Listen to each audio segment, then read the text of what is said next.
Welcome back to Season 5 of Decision Points. I'm David Makovsky, the Ziegler Distinguished Fellow at the Washington Institute for Near East Policy. I'm happy to go on this journey with you.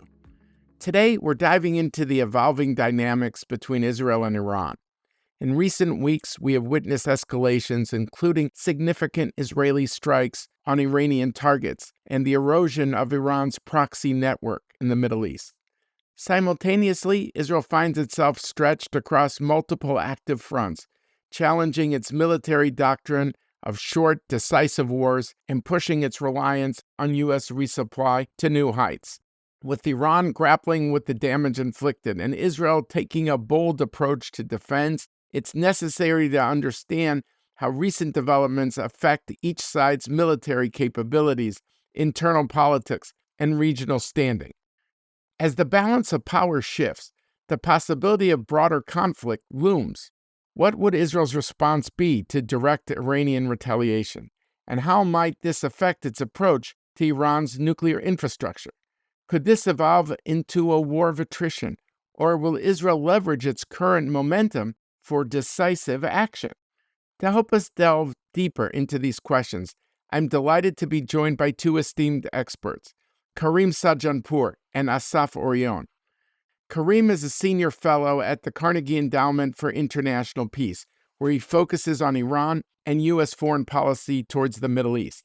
He has written extensively about Iran, regularly advises U.S., European, and Asian officials, and is an advisor to the Aspen Institute's congressional program on the Middle East. Assaf is a senior fellow at the Washington Institute. He's a senior fellow also at INSS, the Institute for National Strategic Studies based in Israel, and a retired Israeli brigadier general and defense strategist in the IDF. During his military career, he led strategic policy formulation, international cooperation, and military diplomacy for the IDF, including communication with UNIFIL and the Lebanese army. He was also instrumental in the military security dialogue with the United States. It's a delight to welcome Karim and Assaf to Decision Points. Thank you, David. Thank you. Great to have you both.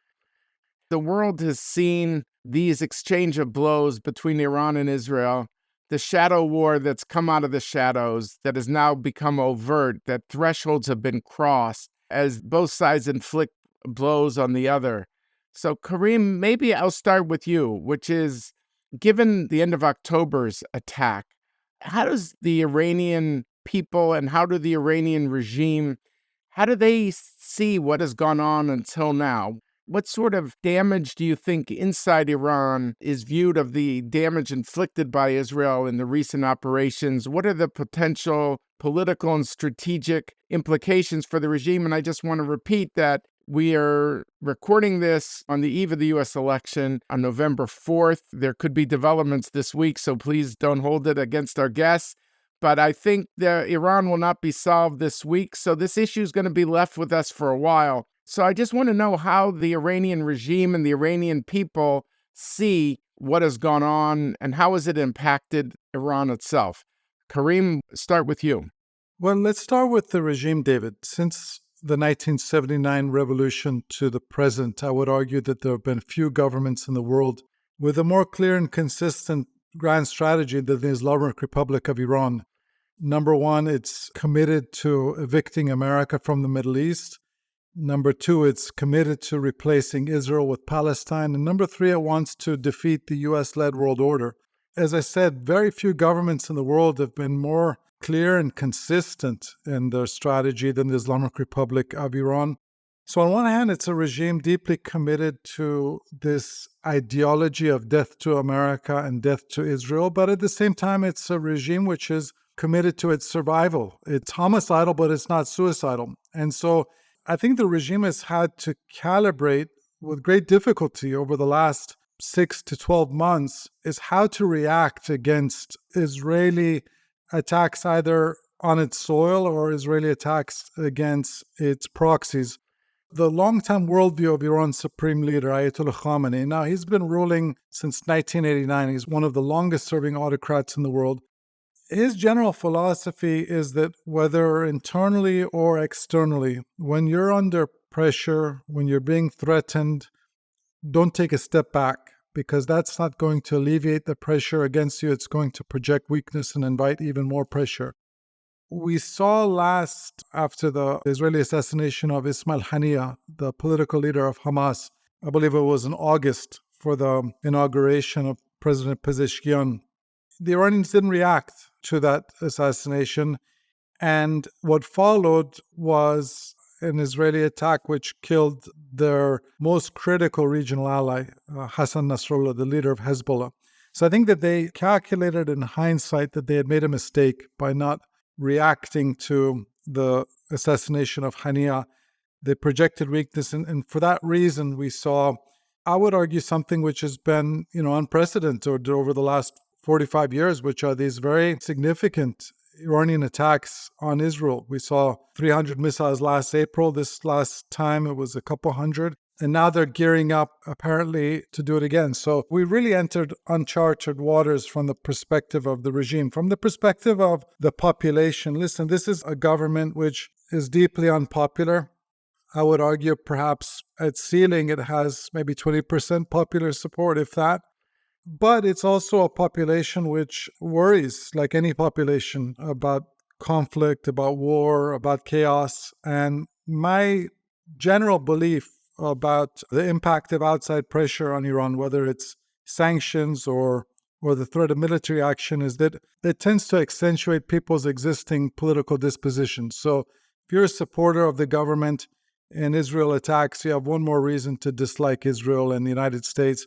If you're an opponent of the government and you're suffering as a result of sanctions or the threat of military action or actual military action, you have one more reason to blame the government, your own government, for its lack of concern about your general welfare. But I don't think these types of operations tend to get people to change their political disposition. But the net effect is that supporters of the regime will come out into the streets and demonstrate if Iran is attacked, whereas opponents of the regime tend to celebrate in the privacy of their own home. We talk about the domestic politics, Karim. I mean, the fact that the Iranian president, usually we think they are not really relevant to sensitive national security issues when the supreme leader has a view and the Iranian Revolutionary Guard Corps, known as the IRGC, has a view. Is that true today, or the fact that this is a new president who's seeking an image different from his hardline predecessor, is he at all a factor in those decisions about how combative to be? I mean, he must see that Israel basically controlled the skies of Iran for 3 hours, 140 planes, and they all came back safely. How does someone like that, how does he see that you're just being more combative is only going to exacerbate conflict in a way that might not be good for the regime? Or is it irrelevant what the president thinks? I think it's almost irrelevant what the president of Iran thinks. I don't really pay close attention to what he says. I pay very close attention to the words and speeches of the supreme leader and senior Revolutionary Guard commanders.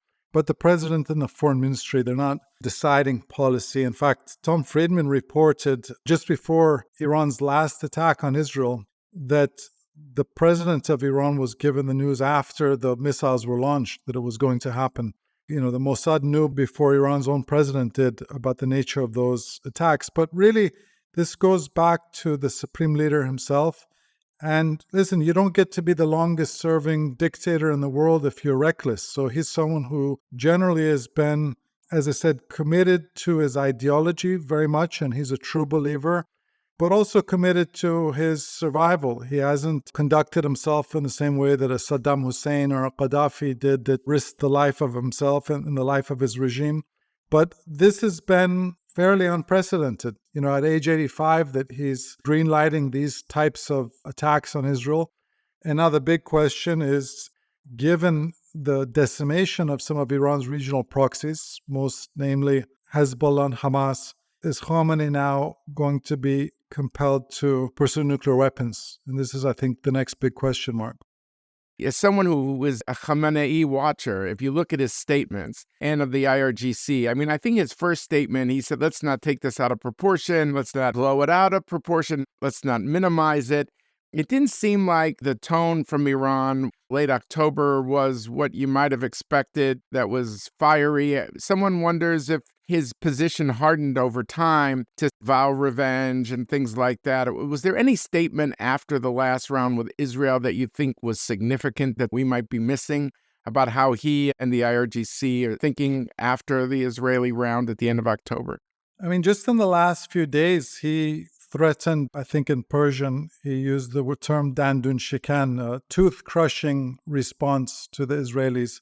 You have to wonder at age 85, David, how cognizant is he really of the challenges facing Iran? I just wrote an essay about this in the New York Times last week. At age 85, when most other human beings, if you're fortunate enough to live into your ninth decade, you're thinking about decompressing.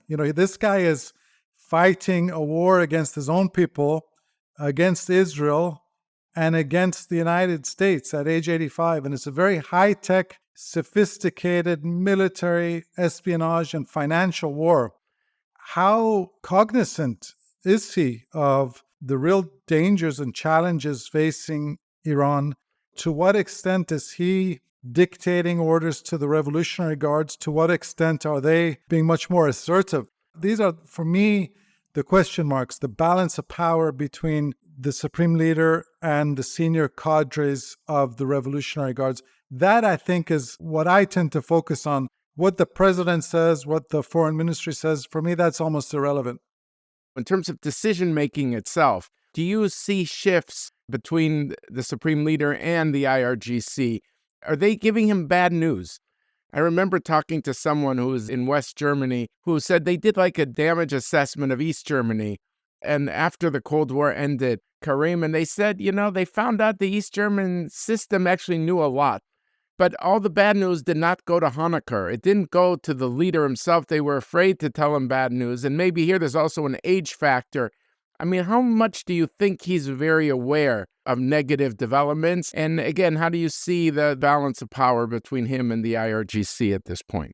I think, David, virtually all autocrats face the same challenge of getting the right information. I mean, one of the last interviews that was conducted with the Shah of Iran after he was exiled in 1979, he was asked, I think by David Frost, the British journalist, what happened, Your Majesty? And he said, I was surrounded by sycophants who hid the reality from me. And that's the case of many autocratic leaders. So that certainly is a concern, probably. If you're Khamenei, are you really getting all the information you need? Second, as I said, this is an 85-year-old guy whose only real education was in the seminaries of Qom 60 years ago.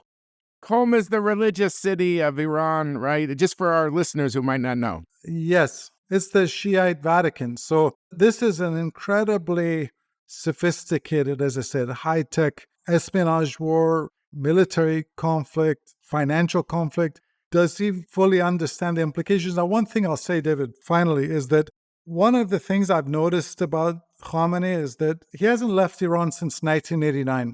So he's obviously, I don't think he's a good analyst of American politics. But I would say he's usually a pretty keen judge of American resolve. He knows when the United States is serious about really hurting Iran financially or even militarily. And he also can tell when you have a U.S. administration whose instinct is constantly to de-escalate or to restrain Israel rather than encourage Israel. So he may be calculating/miscalculating that ultimately America is going to continue to restrain Israel, that the Biden administration wants to de-escalate and avoid conflict so he can get away with throwing a few more punches.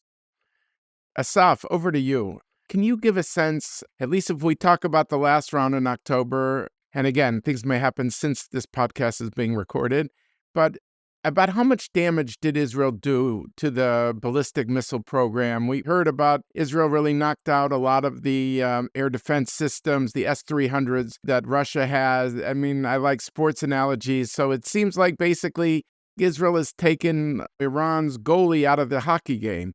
And it means that if Iran does hit back, it's much more vulnerable to an Israeli counterstrike. So it's clear that Iran is not going to advertise how much damage was done to itself. And it does seem interesting that the politicians in Israel, perhaps out of a commitment to Biden and the White House, did not really gloat on the record. The prime minister asked the ministers not to give interviews. There was no pictures shown. You could say, well, part of that is the Iranians. They don't want the damage shown on social media, so they threaten jail sentences. The image that we have outside is something that Israel did a lot of damage to air defense. And when it came to ballistic missiles, Israel knew where the solid fuel is done that's needed for the ballistic missiles, something called the mixers, the key components for the ballistic missile system. How serious is the damage that Israel inflicted? It does seem that having 140 planes, 3 hours controlling the skies of Iran without none of them being shot down and all getting back safely suggests that Israel pretty much could do as it wished during that period. It's not a point for hubris at all, but just I would like your assessment. Zooming out, the first thing to note is, as Karim said, that Iran lost Hezbollah and Hamas as deterrents for such action.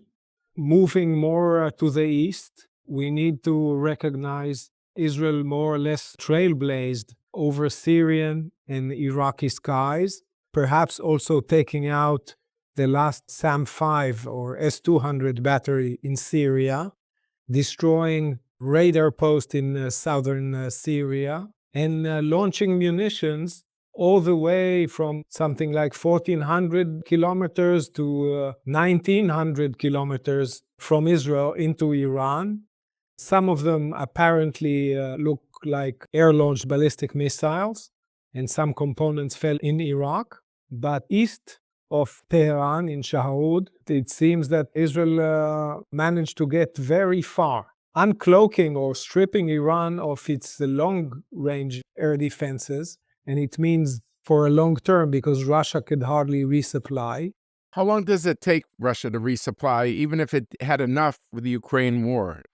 Basically, they don't have enough, because all they have, if they can get the components, they need to use for themselves. And anyway, if Israel took out the first S-300 in mid-April in a very surgical strike, and in this time took 3 more as the opening gambit, it says something about Israel's capability both to know what to hit and how to hit it. As you said, quite a serious freedom of action over Iranian airspace, although we didn't hear of any dogfights or air-to-air or even Iranian aircraft coming into Iraqi airspace to try to interdict before. It looks like a serious superiority. Maybe, it's not totally safe to fly there. At the same time, I would pay attention to the dog which didn't bark. These are the targets that weren't hit this time. That's the nuclear, and that's the economy or energy infrastructure and government or regime targets. Although in Israel's narrative, after the hit on Netanyahu's home in Caesarea by a Hezbollah drone, some threats were made against the regime targets as well. But all that has not been served as a second course might wait for dessert. So it actually implies to Iran, okay, you can keep on going like that. However, you should take into account that I still have the same freedom of operation. I'm walking lockstep with America, because it's very evident that America is well coordinated, and President Biden even said, I know what's going to be struck and I know when. Actually, Iran is looking at its worst or second to worst nightmare, because America is in, but not all in. Even worse may come both from Israel and from America. The decision, as Karim said, is between bad and worse, or worse than worst. All options are not so good. Israel may be now considerate with U.S. requirements to keep it down until after the elections. After that, all bets are off. We'll see about the next president and so on. And the calculus may well change. And we need to remember, this goes back to the beginning of Karim's talk, Israel takes note, and seriously takes note, of tyrants obsessive with its destruction. As Israelis, we're quite fond of our survival, and we have our own history of not taking things seriously early enough. That echoes the whole psyche of the Israeli nation to be on guard. By the way, it's fascinating to see Iranian speeches saying our missiles are just for defense in order to deter attacks against us. But in fact, if Iran didn't make its obsessive project the destruction of Israel, Israel would probably be busy doing other stuff. It's not what we do when we get up in the morning, which other enemies we can add to our list.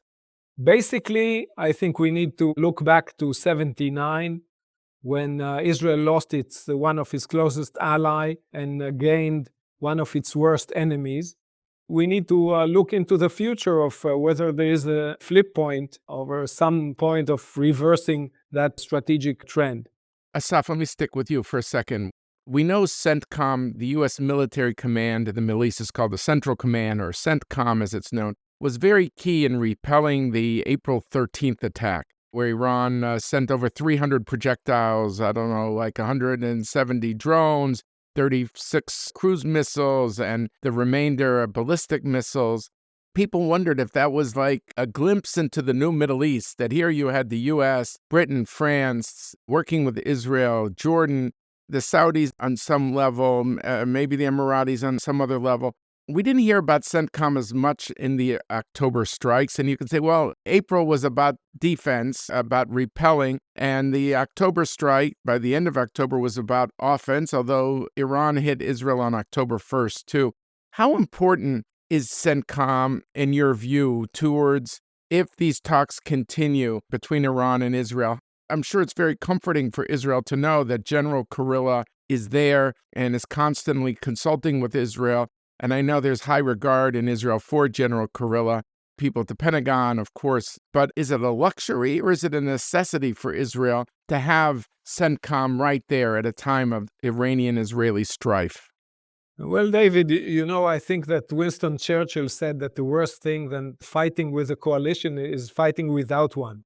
If you need to ask whether it's better to do it alone or to have the U.S. behind you, although Israel is very small, it casts a long shadow because it's standing very close to the source of light.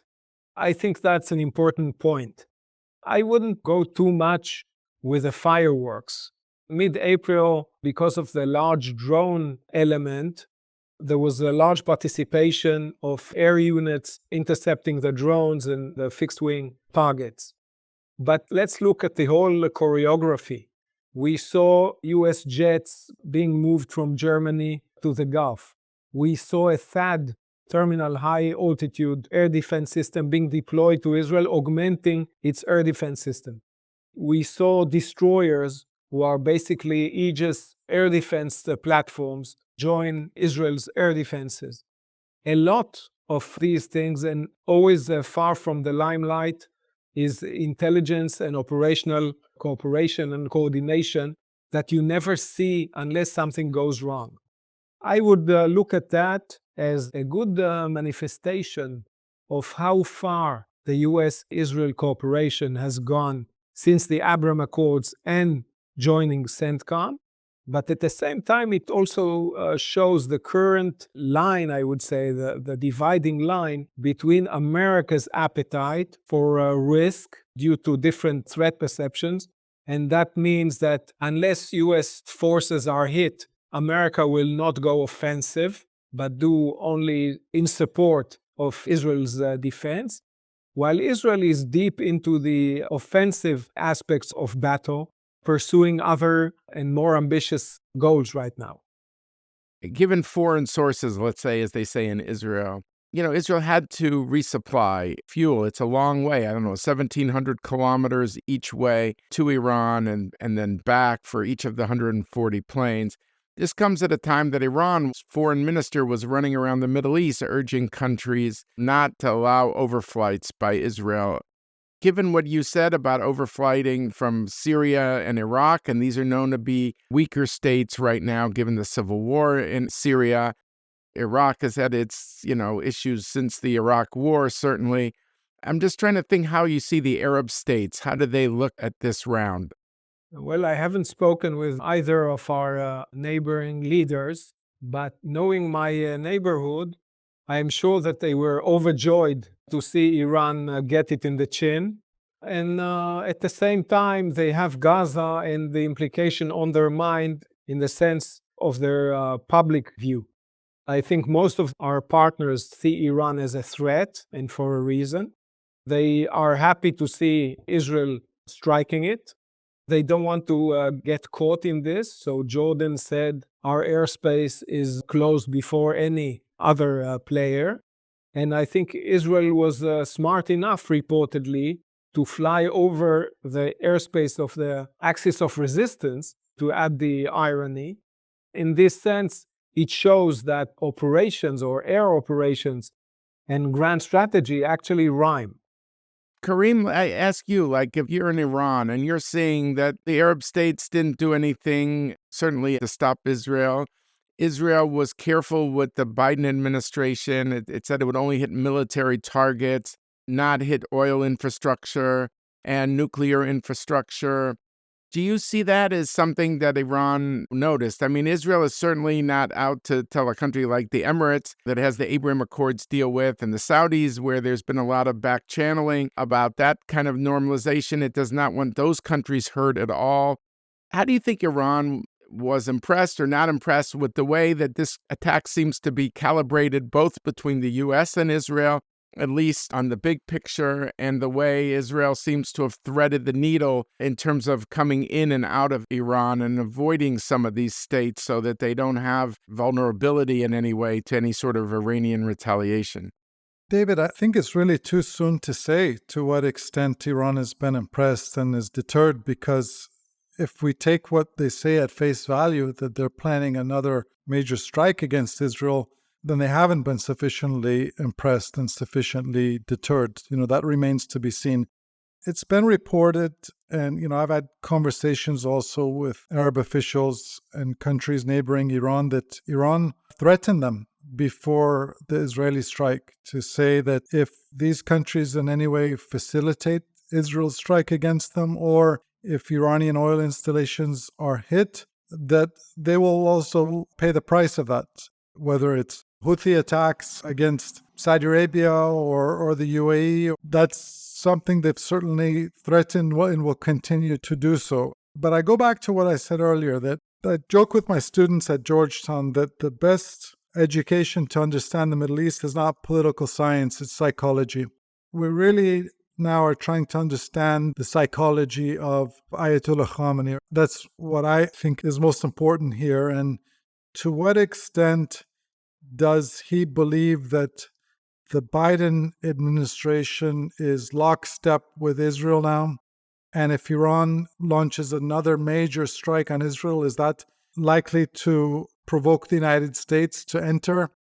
Or are there calculations the opposite, that the United States will continue to try to exercise restraint over an Israeli retaliation to prevent Israel from going after Iran's nuclear facilities, its oil facilities, or targeting senior members of the Iranian government or Revolutionary Guards? As someone who's an Iran watcher, and you mentioned how they hit the guy who was considered one of the closest people in the world to Khamenei. Israel hit and eliminated Hassan Nasrallah and decapitated the top leadership of Hezbollah. Is there any sense of saying, what is Iran thinking about the role of these proxies? It didn't seem the ring of fire of Qasem Soleimani has not stopped Israeli attacks or against Hezbollah or against Hamas. Of course, Hamas is maybe not a proxy in the classic sense. Do you think that there's going to be some sort of reassessment in Iran about how it sees these proxies as a result of everything that's gone on since October 7th until now? David, I'm sorry to keep going back to Khamenei, but again, we're assessing the cognitive and strategic agility of an 85-year-old man. He's been pursuing this single-minded strategy for several decades now. In his mind, he's seen this movie before. Israel comes in, destroys Hamas. Israel decimates, although to not this extent, but in 2006, Israel did major damage to Hezbollah. And then the world moves on to other challenges, and Iran is the one that fills the vacuum, both in Gaza and in Lebanon. That's the movie he's seen, and he may be still thinking that that's a viable strategy. We've seen the Speaker of Parliament in Iran, Ghalibaf, former senior Revolutionary Guard commander. He flew his own plane to Beirut to project Iranian support and power and to say that Iran is going to rebuild Lebanon. They may think that when the dust is settled that they're going to rebuild Hamas, they're going to rebuild Hezbollah. I think that this is a different movie we're now watching. It's very different than the last 2-3 decades. But I don't know if this leader, as I said, at age 85, if he appreciates the context has totally shifted. But I haven't seen any change in their strategy, which is, as I said, death to America, death to Israel. They've been totally committed to that. They haven't given any signs that they are going to cut their losses and stop supporting these proxies. If anything, the big question is, are they going to change the nuclear doctrine from, what I would call the Japan model to just have a nuclear threshold and pursue the North Korea model to actually cross the nuclear threshold and detonate a weapon? I think that's the big question. Assaf, over to you, which is some wonder if these are going to be, Iran, Israel, war of attrition, or is this going to be something like, it's hard to look into the future, but the nuclear infrastructure, especially at a time when the Iranian air defenses are down. I do wonder about the lame duck period in the United States, what I often call the twilight zone, where it's after an election and before inauguration. We don't know exactly how our president, who's not that young either, President Biden, thinks. But can you imagine, I'm not asking you, you're not an American, to tell me how Biden's going to think, but as someone who's followed Prime Minister Netanyahu and has been in the room with him, do you think he looks at the lame duck / twilight zone between administrations as a time where, okay, people say hold off on this and hold off on that because of the U.S. election? Well, the election is over. Do you think this is the time that the prime minister would want to try to see if he could reach an understanding with the White House? If the White House isn't going to attack, that they would give him backing for going for some of the Iran nuclear infrastructure? Or are we going to be settling into a familial pattern of tit for tat, of strikes versus strikes that avoid the ultimate? And I guess a lot of this is believing, can Israel handle the nuclear issue a lot on its own? Or is it completely dependent on the United States for things like the massive ordnance penetrator that can penetrate the Fordo Mountain, where part of the Iranian nuclear program is? How much does Israel need the United States, I guess, is the bottom line, when it comes to trying to deal a devastating blow to the Iranian nuclear program? There's a lot to unpack in what you asked. First, I would like to begin with a question with interesting tension between legacy issues like the Iran nuclear program that we're watching probably over 20 years. Everybody thinks they know the room, they understand the emotions, they've been there, done that, got a t-shirt and got away with it. So when Karim said that Khamenei, he thinks he can go back to, it keeps reverberating that you cannot enter the same river twice. And I think there are several aspects here that are worth noticing before we go back, as your question implied, to the same tools with a map or without a map, with Fordo or not Fordo. We are not in 2004. We're not in 2014. It's a new situation. Two things that I would, or three maybe, I would note that have changed. One, as you said, the status of the nuclear program is the most advanced it's ever been. Two is that Israel is not its own self from yesterday. Beginning with the trauma of October 7th, its basic transformation from war averse to a war, I wouldn't say happy, but people are ready to consider war if this seems appropriate for the danger. And the nuclear issue is certainly a danger. And the third thing is the global context. Because actually, when Israel strikes mixers of solid propellant in Iran, it doesn't only affect Iran's future production of missiles shot at Israel, but it also affects Europe because some of those missiles produced by Iran will actually rain on Ukraine or beyond by Russia. So we need to take the great power competition into the context when we try to look at that. Going back to the nuclear program, Israel definitely needs America because the nuclear program is not just a military problem, it's a strategic problem from diplomacy to economy to posture to military to intelligence to science and technology, everything. Israel might strike the first match, but the great firefighter managing this is America. The finishing blow must be America. It's a long campaign. It's not just a one-night strike. You understand that you need to do whatever you need to do, whatever you can do. I won't speculate now. But then Iran is not expected to sit idly and say, oh, may I have another? They will do something with the results, both kinetically and on the nuclear side. This long campaign after short conflicts or even protracted conflicts are something cut for the size of great powers, which Israel is still not. Karim, is that the Iranian assessment? You think that Israel cannot hit the nuclear program on its own because it's a protracted thing and there'll be a lot of back and forth, and ultimately only if America gets involved is the program in grave danger? Or do you think the Iranians don't assume that because of what Israel has done so far? But David, just one correction. Israel can strike, but it needs America to make the problem go away. It needs maybe follow-on military strikes. It certainly needs diplomacy at the scale that Israel doesn't have.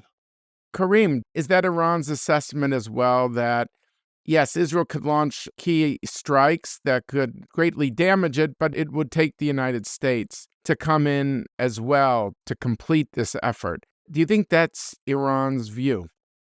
Based on the way Iranian officials, both the Revolutionary Guard, senior commanders, and the leader speak publicly, they don't withhold any of their contempt for Israel and their opposition to Israel's existence. And so, yes, I don't think probably in their heads they fear that Israel poses the same kind of existential threat to them that the United States could. But again, this could be their calculation and it could be a miscalculation that up until now, the first 3.5 years of the Biden administration, their instinct has been that America wants to, frankly, U.S. officials have said this on dozens of occasions. They're trying to prevent a full-blown regional war. President Biden has said publicly that he's opposed to Israel launching attacks on Iran's nuclear facilities, its oil facilities. Every time that Israel has taken action against Iran's regional proxies, the Biden administration has said publicly that they weren't involved and they didn't know about that action. So it could continue to be Iran's calculation that, as I said, they can get away with throwing some more punches against Israel because either they can manage the Israeli retaliation or they are confident, perhaps overconfident, that America will continue to restrain Israel. The other thing I'd say, David, is that Ayatollah Khamenei has long believed that for the average person in the Arab/Muslim world, he believes that the average person really is far more sympathetic to Iran's hostility toward Israel and its rejection of Israel's existence than they are sympathetic to, let's say, the Abraham Accords, which is normalization with Israel. The more conflict there is with Israel, the more polarized the region is, the more people see images of Palestinian children being killed. That's the kind of Middle East that Ayatollah Khamenei thrives in, when there's a clear dividing line between those who are opposed to Israel's existence and those who want to normalize with Israel. There was that famous tweet of the Ayatollah when the American campuses had a lot of the demonstrations with the encampments. He tweeted, "You're on the right side of history." Remember that? Yes, and one thing I always emphasize is that there's a difference between being anti-Israel and pro-Palestine. The Islamic Republic is anti-Israel. I wouldn't call it pro-Palestine, in that all of its resources are spent on the military budgets of Hamas and Islamic Jihad, in contrast to the Europeans, to the United States, to Gulf Arabs who've spent many billions of dollars on Palestinian welfare projects. That's not how Iran spends its money. Its official slogan has never been "Long live Palestine." It's not even been "Long live Iran." It's "Death to Israel, death to America." And so conflict with Israel, in some ways, that's a comfort point for the leader, as long as he thinks that they can weather the blow of a potential Israeli response. And it's an important point you made. And I think some of us have wondered if a lot of Iran's motivation of being so hostile to Israel's existence is driven by a certain competition for power in the Muslim world. I mean, it's just interesting at a time that the Sunni Arab states like Saudi Arabia are thinking of expanding relations, that somehow Iran thinks this is, it might be both calculus and conviction, but somehow they think this is popular in terms of a leadership role in the Muslim world, or it's just pure conviction and it has nothing to do with regional calculations. Or is it both? I mean, how do you see that? I think it's definitely earnest. It's conviction.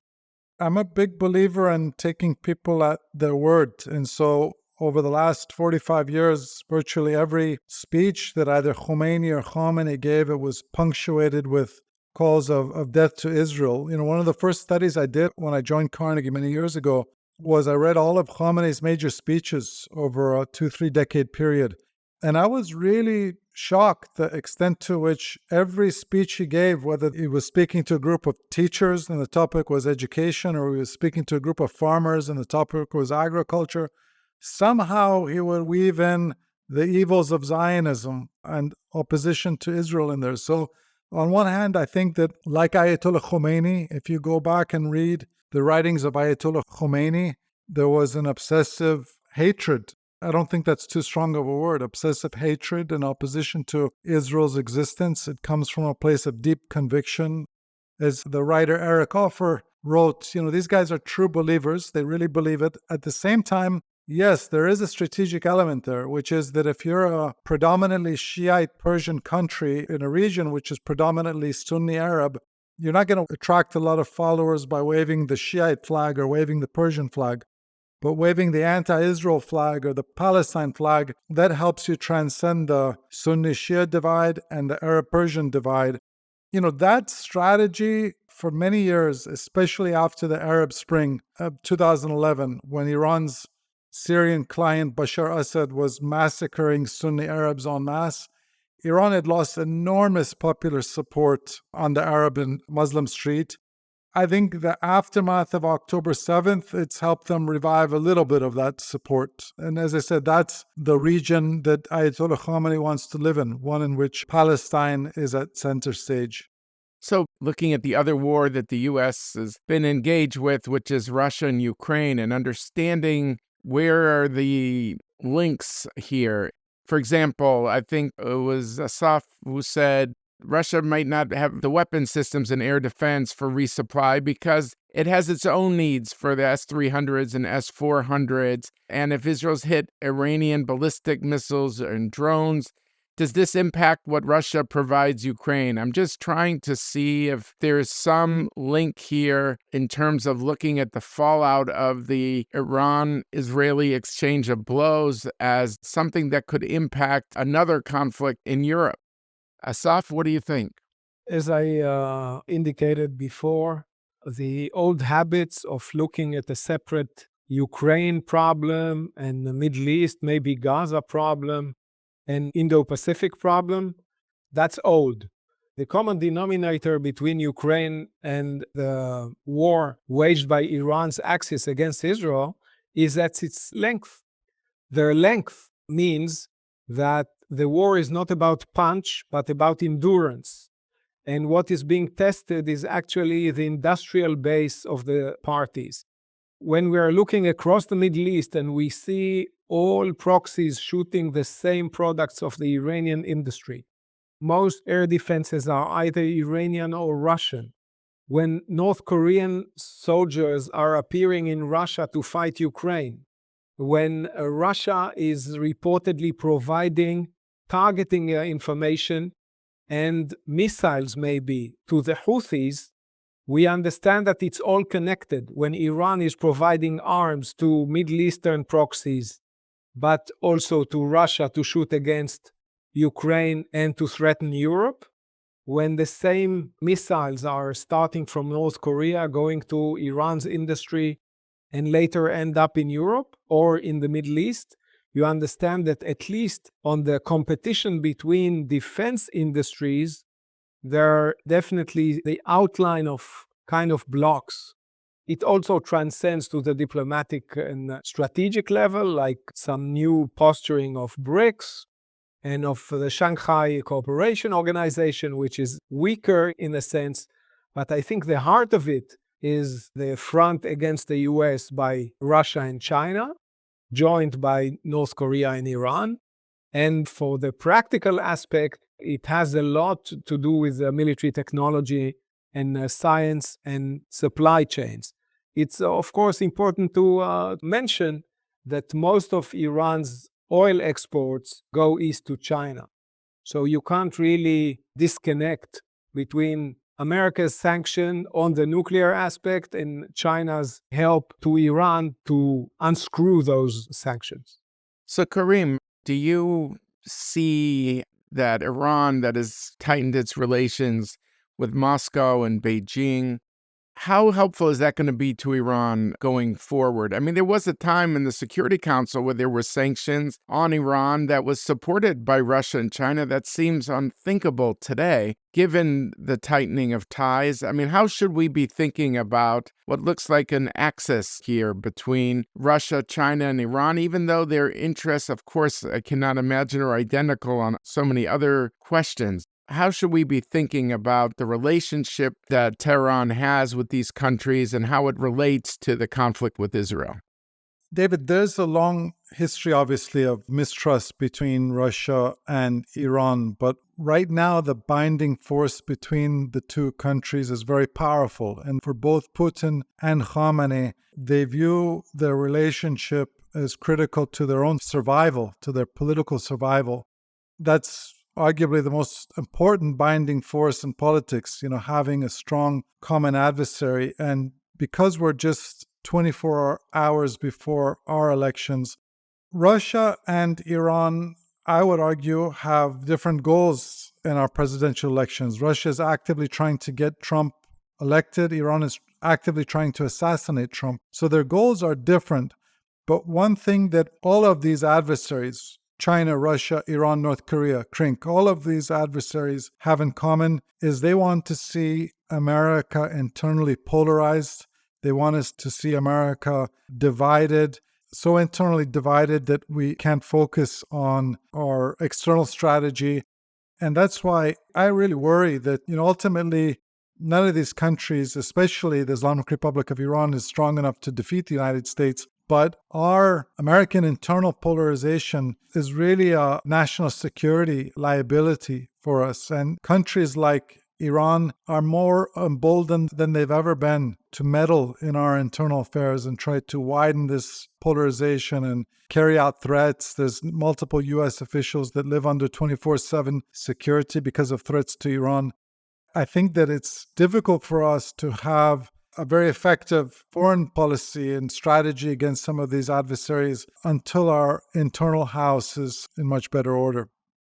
It's a very sobering note, and I just want to thank you both, Karim, and I want to thank you, Assaf, for this very candid, wide-ranging conversation with an issue that we're right in the middle of now, but we shall see if this Iran-Israel confrontation continues to escalate in the coming days, weeks, or months.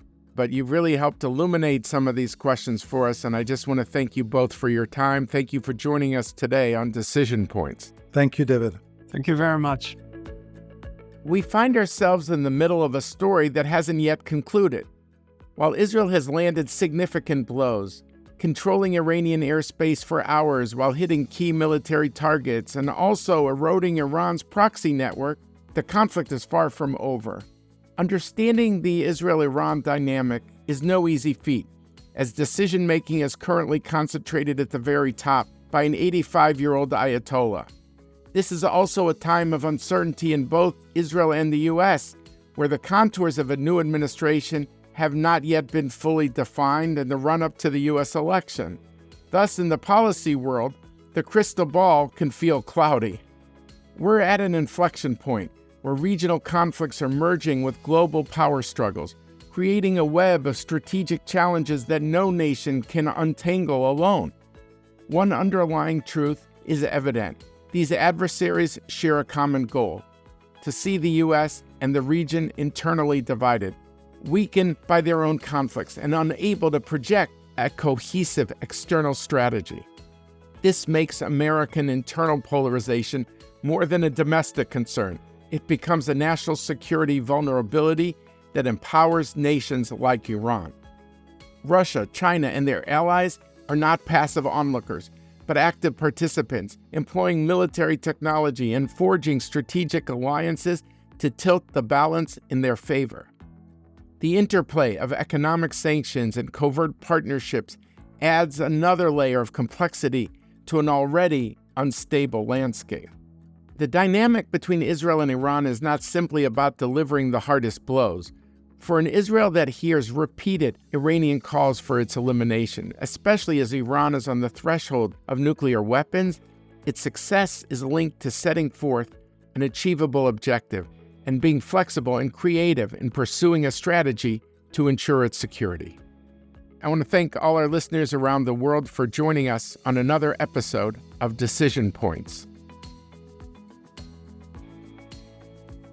Thank you to my dedicated team of research assistants at the Washington Institute for Near East Policy. I want to thank Rena Gaber, Simone Seidmayer, Sidney Hilbush, and Gabriel Epstein. I also want to thank Rob, Hadia, and the production team at Podville Media, and listeners like yourselves for making this podcast possible. Please leave us a 5-star review so we can continue to grow this community. Subscribe to Decision Points on Apple Podcasts, Spotify, Acast, or wherever you get your podcasts. And if you're on WhatsApp, X, or a variety of social media platforms, I invite you to share this show with your friends. To our listeners from all over the world, thank you for listening to this season of Decision Points.